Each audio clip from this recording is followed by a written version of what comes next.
मंदिर में जाने के अपने एक नियम है, और वो नियम क्या है कि हमारा मोबाइल, बात उस पर नहीं होनी, हमारा मोबाइल अदालत, अच्छा अदालत के और मंदिर के नियमों को थोड़ा समानांतर कर लीजिए। डॉक्टर के यहाँ भी जब जाते हैं तो, जब आप किसी विशिष्ट के यहाँ जाते हैं, किसी अति विशिष्ट के यहाँ जाते हैं, विशिष्ट के यहाँ जाते हैं, तो आप क्या करते हैं, आप अपने मोबाइल को साइलेंट कर लेते हैं। कह दिया जाता है पहले ही। हाँ?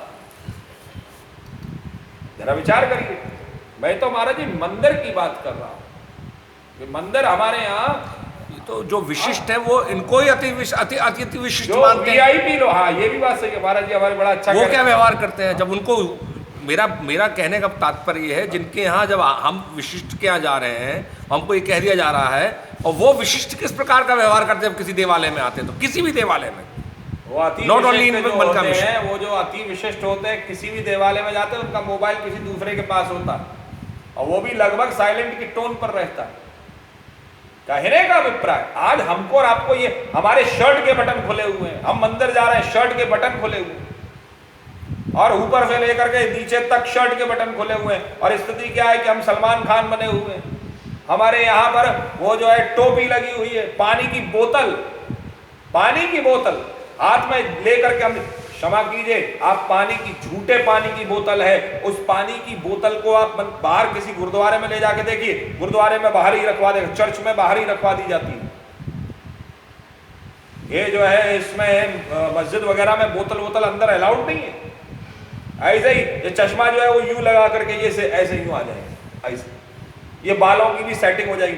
कहना पड़ता, आप जज के, क्योंकि आप मंदिर जा रहे हैं, और मंदिर में जाने पर वो जो व्यक्तित्व वहां पर जो उपस्थित है, जो आपको अति विशिष्ट है, जिसके सामने आप नतमस्तक होंगे,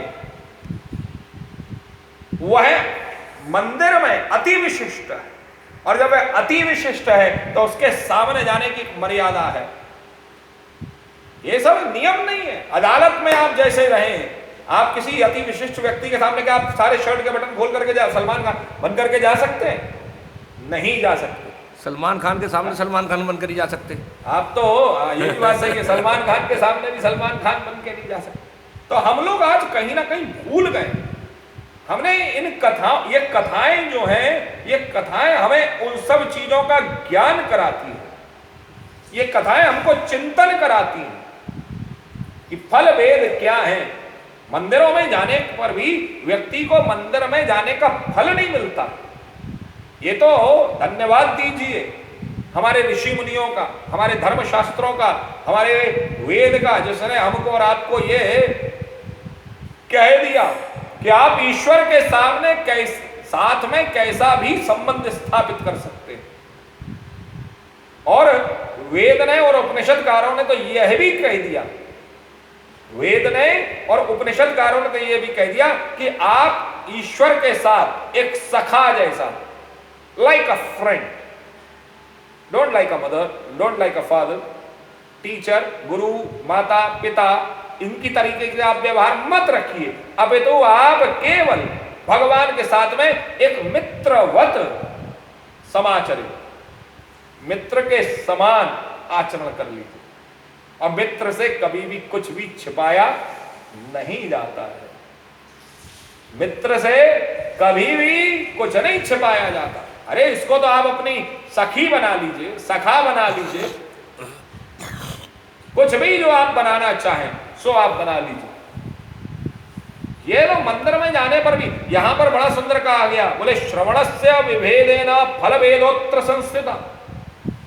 सुनने का भेद हो गया।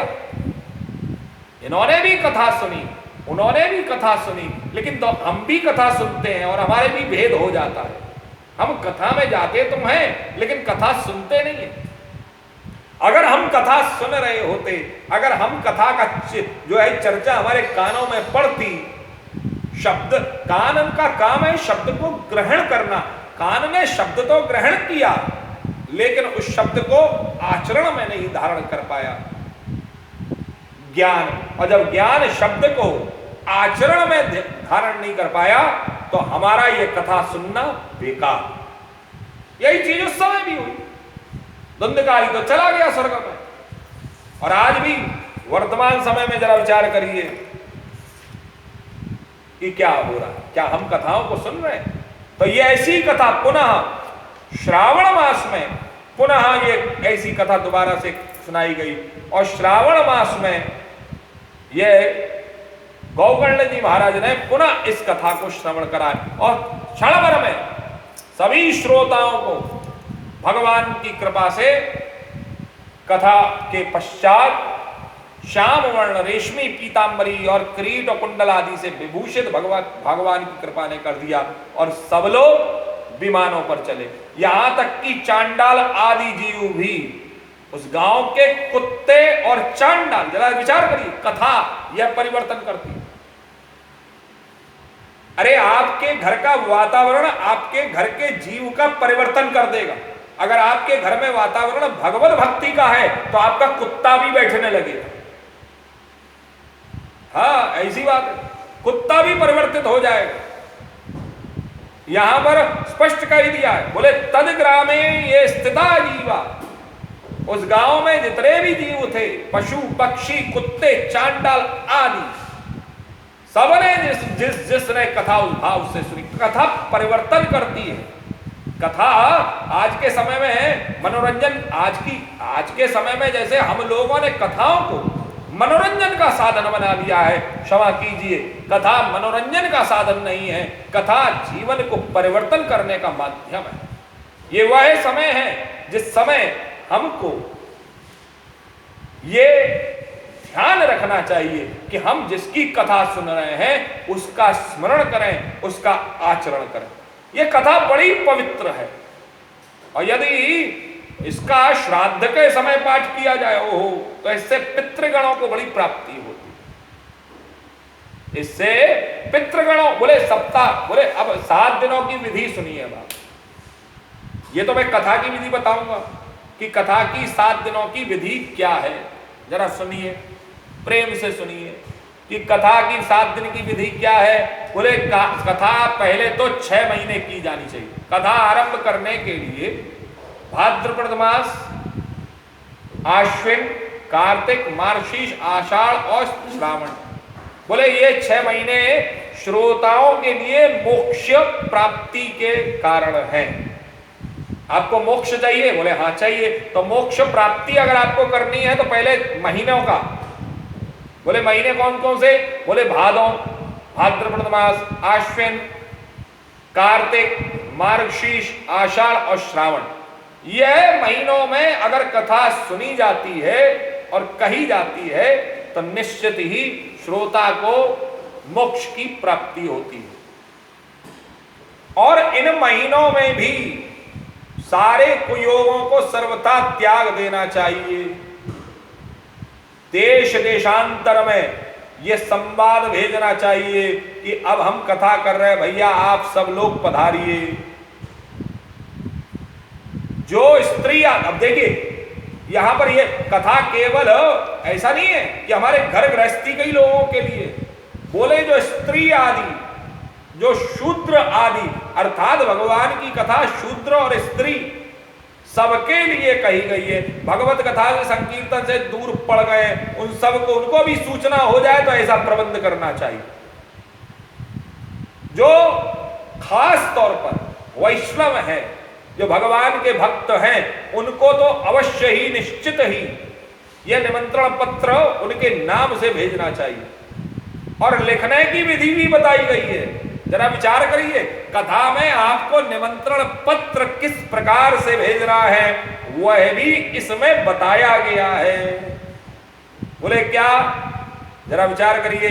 बोले कथा के में निमंत्रण, देखिए अब जरा विचार करिए, निमंत्रण पत्र लिखने की विधि कि हे महानुभावों, यहां 7 दिन तक सदपुरुषों का बड़ा दुर्लभ समागम रहेगा और आप अपूर्व रसमयी श्रीमद् भागवत की कथा होगी।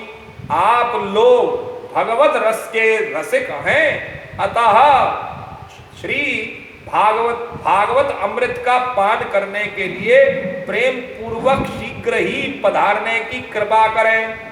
यदि आपको विशेष अवकाश न हो तो भी 1 दिन के लिए तो अवश्य ही कृपा करनी चाहिए, क्योंकि यहाँ का तो एक क्षण भी अत्यंत दुर्लभ है।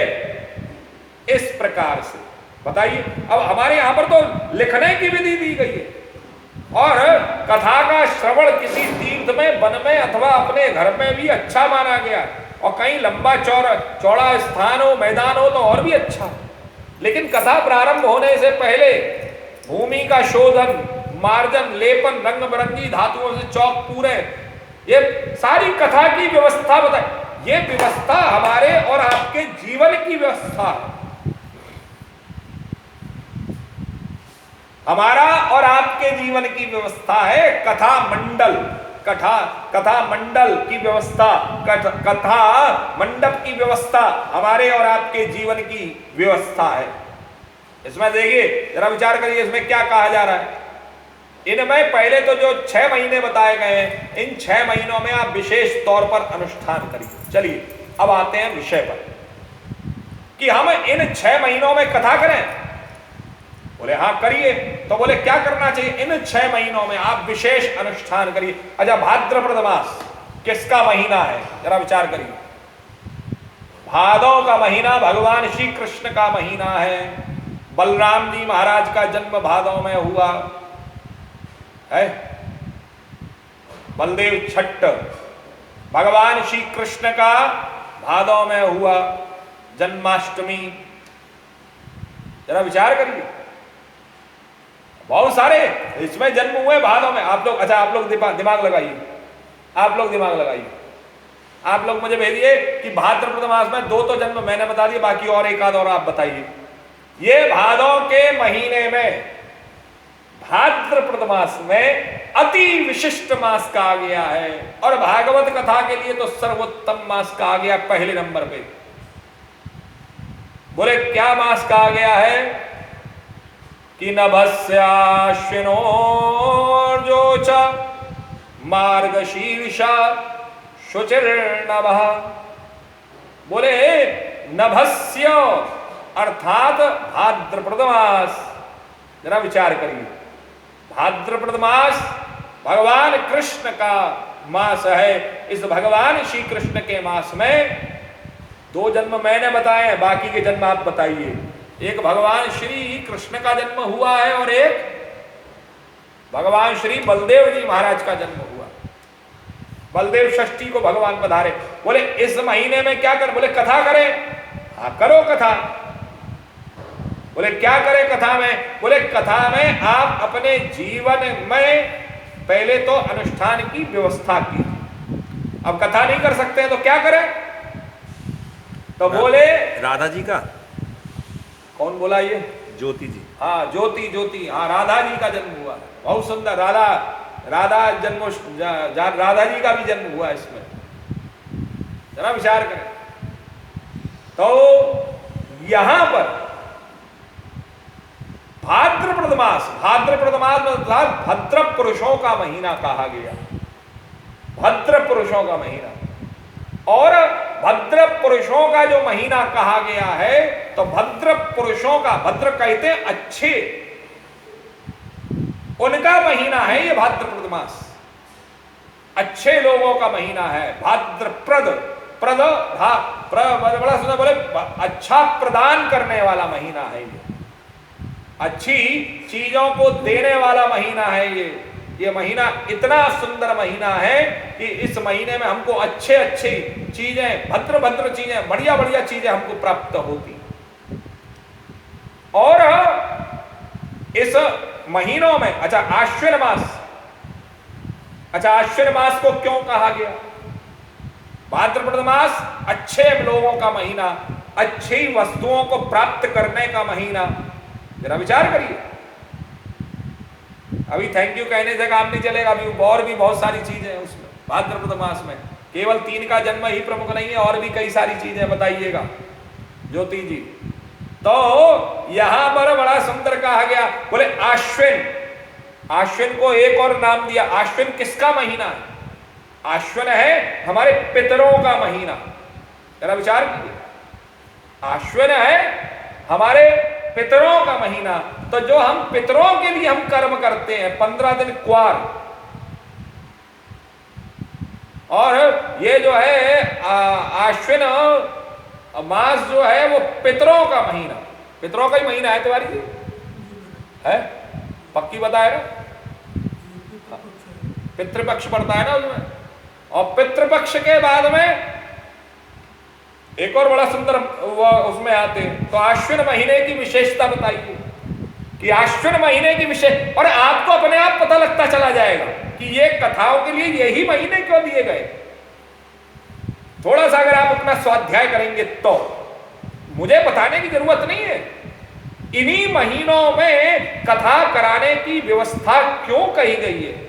मैं तो आपको संकेत दे रहा हूं, चूंकि पितरों का महीना है तो पितरों के महीना होने के कारण से इस महीने में विशेष हमको अपने पितरों को प्रसन्न करने के लिए, और भी कई सारी चीजें, तो ये पितरों है क्या। हाँ, हमारे पंडित जी, हमारे इंद्राज जी ने कहा 9 देवियां आती, 9 देवियों का